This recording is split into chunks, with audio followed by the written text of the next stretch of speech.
I'll be presenting today on the landmark production of the musical Ragtime.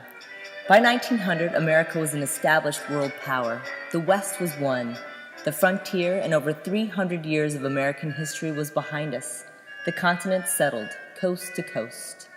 By the turn of the century, growing cities were being electrified, telephones were widely used, and the transcontinental rail system had 193,000 miles of tracks spanning the continent. While coal was still a means of productivity, by 1900 we were tapping oil wherever we could find it, and the supply seemed endless. Henry Ford built his first gasoline engine car in 1892, founding the Ford Motor Company in 1903. The age of the automobile was here. The strength of a nation's industrial capacity is measured by the tons of steel it produces.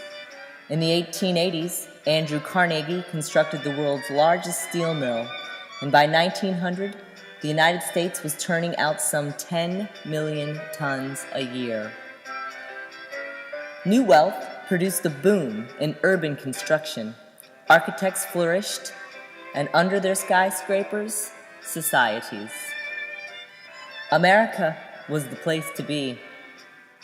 If you could get there, a better life was waiting.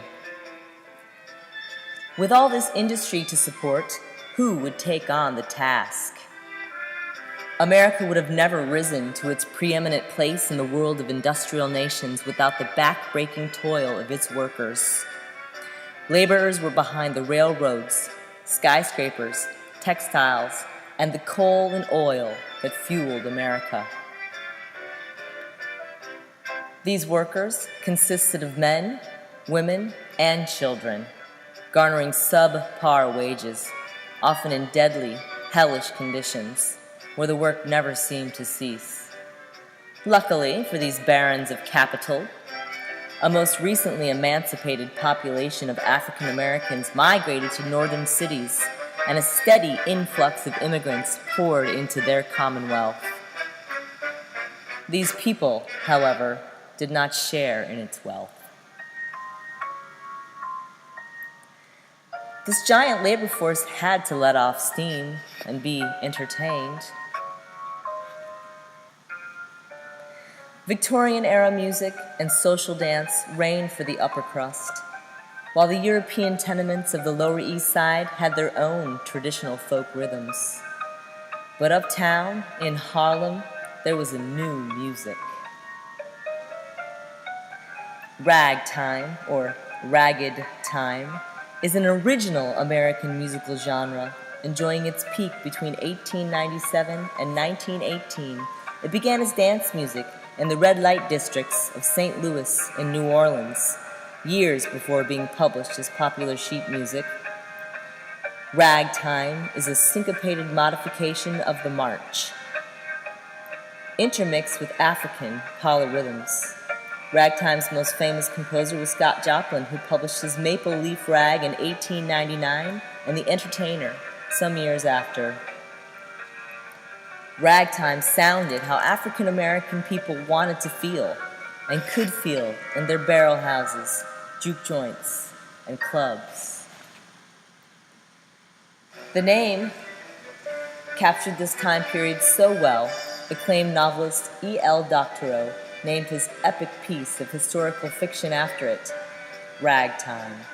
Mainly set in New York City, blending fictional and historic characters into a framework of America, Doctorow's novel was published in 1975, just before America's bicentennial. His historic novel was also inspiring some other creative thinkers.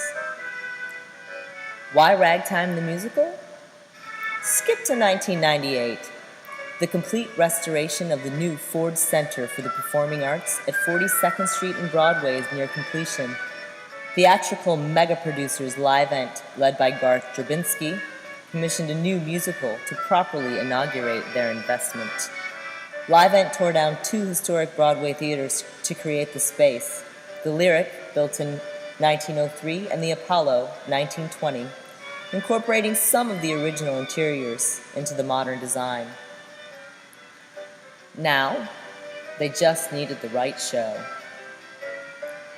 Drabinsky and Livent had the permissions to musicalize Doctorow's Ragtime and the capital to put together a dream team of creative superstars.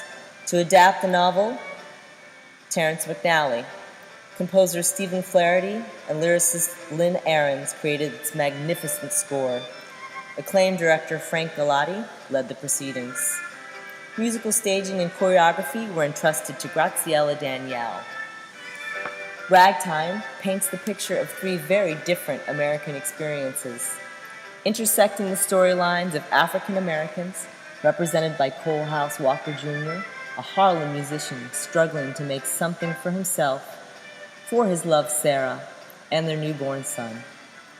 The upper class, father, mother, younger brother, and their son, who all learn the value of love and equality, and the Eastern European immigrants, represented by Tata, a Jewish man from Latvia making his way in America with his only daughter. Their stories are interwoven with several historical figures, including Harry Houdini, Evelyn Nesbit, Booker T. Washington, J.P. Morgan, Henry Ford, Stanford White, Harry Kendall Thaw, Admiral Perry, and Emma Goldman. After successful workshop productions in Toronto and LA, Ragtime officially opened on Broadway, January 18, 1998, running for 2 years at 834 performances. Ragtime earned 13 Tony nominations, the most of any show that season, and won 4. Also picking up 4 Drama Desk Awards out of 12 nominations and a host of other recognitions. Now I'd like to take the last few minutes of my presentation to show you the Tony Award-winning performance of the prologue from Ragtime. Enjoy!